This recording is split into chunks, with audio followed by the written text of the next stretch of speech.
Fyre Festival, a luxury music weekend, Crumbles in the Bahamas. Famous models on yachts.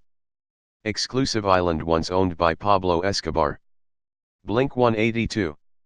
Those were just some of the selling points for Fyre Festival, a supposedly opulent music weekend that was scheduled to begin in the Bahamas on Thursday, with first-class culinary experiences and a luxury atmosphere, along with performances by God.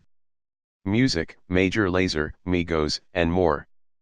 Promoted by Instagram influencers including Kendall Jenner, Bella Hadid, and Emily Ratajkowski as a never-before-seen VIP event, the gathering with weekend ticket packages starting around $1,200 and topping six figures with extras was supposed to compete in an increasingly elaborate landscape of boutique music festivals that have sprung up in the wake of Coachella. But when guests arrived on the island of Great Exuma for the inaugural weekend, they found something closer to Survivor, grounds that were woefully lacking in the promised amenities, replaced instead by dirt fields, soggy tents, and folding chairs. On social media, where Fyre Festival had been sold as a selfie taker's paradise, accounts showed none of the aspirational A-lister excesses, with only sad sandwiches and free alcohol to placate the restless crowds. General disappointment soon turned to near panic as the festival was cancelled and attendees attempted to flee back to the mainland of Florida.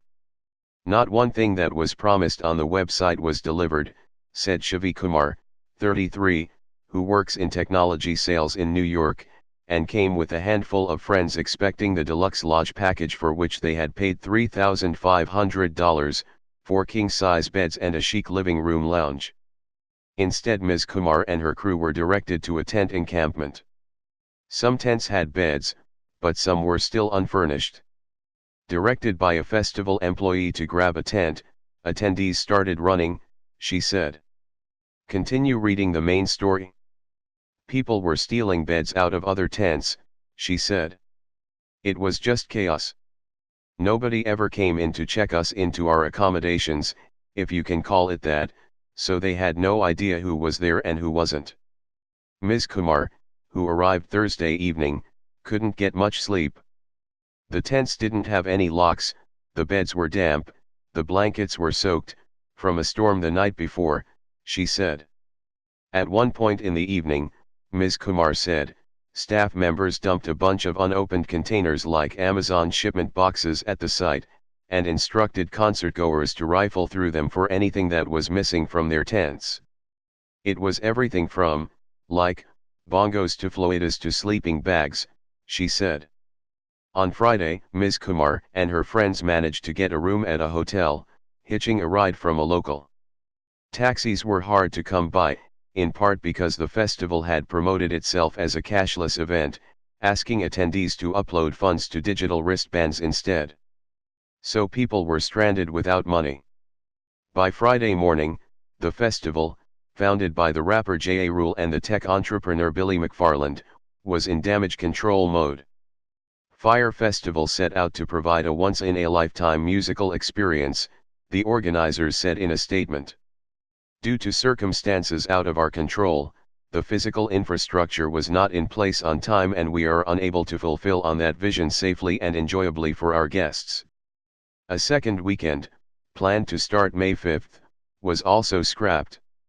We are working to place everyone on complimentary charters back to Miami today, they added.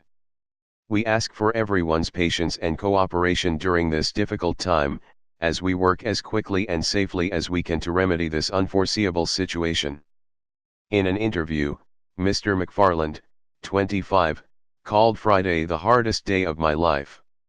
He said the idea for the event had come to him last summer, after he and Ja Rule were forced to make an emergency landing in the Bahamas during a flying lesson in a small, old plane. A social media-fueled musical festival there, Mr. McFarland hoped, would combine three of his biggest passions, internet programming, the ocean and rap music. But the pair soon discovered logistical hurdles, including a lack of proper water systems and transportation. There wasn't the infrastructure we needed. We attempted to build a city out of nothing, Mr. McFarland said. Neither of us had developed an island or a festival before.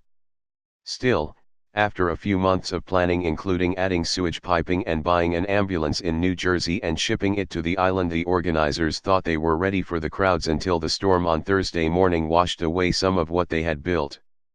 "Our mistake was trying to own all of it in-house," said Mr. McFarland, who is also the founder of Magnus's, an exclusive members-only benefits card for upwardly mobile millennials. "We were in over our heads. All customers for both weekends will be fully refunded," Mr. McFarland added.